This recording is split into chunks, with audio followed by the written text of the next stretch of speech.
All right, ladies and gentlemen, Fab is in the house and welcome back to the channel today. Look at this. I'm in the house with a Cobalt Custom SUG here with me for a review. We're gonna check it out real quick because this is gonna be the quick review. And look at that. Oh, don't forget to like, subscribe, leave me a comment, check out fablades.com and at Fablades on Instagram if you are into knives. And let's go ahead and quickly check this bad boy out. This is a custom knife made in USA. This is Cobalt Custom. This is the SUG. It is a very interesting one. I would call this, yeah, bolster lock, frame lock.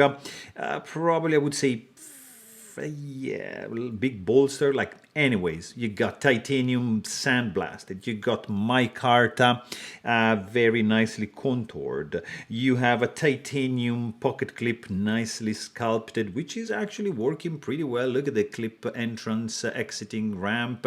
It's well made. You got a Nitro V blade with a pretty cool swedge, full belly. It's a thick stock. There's no jimping. There's no internal skeletonization, and there's no lock face insert. This part of the skate is gonna act as an over travel lock bar stabilizer. You got a very tiny cut relief for the lock bar. And you have domed pivot sticking out just a little bit. You're gonna need a T8 and a T8 also for this micarta pieces to come off. Of course, you got also a very cool micarta, even if I'm not like a fan of micarta, backspacer, which is reaching like up to this area over here.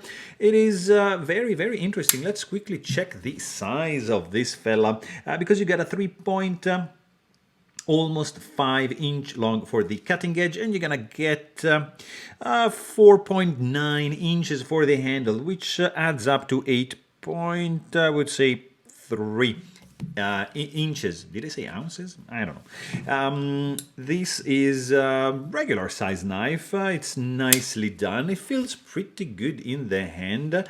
You do have a nice large finger groove, which can allocate 2 fingers easily, and there's no jimping. So that's something that I kind of miss here, but overall in the hand feels good. I feel a little bit of a hot spot right over here because the clip is a little bit on the high side, but nonetheless, action is pretty good. Look at this, very nice.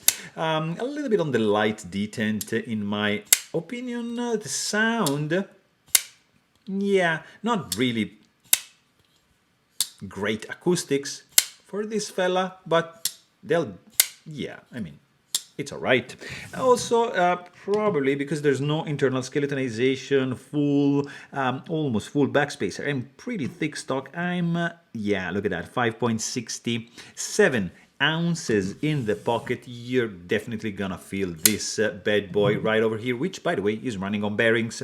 So if you want to know more, please check out my full-length review. And thanks for watching. Stay tuned.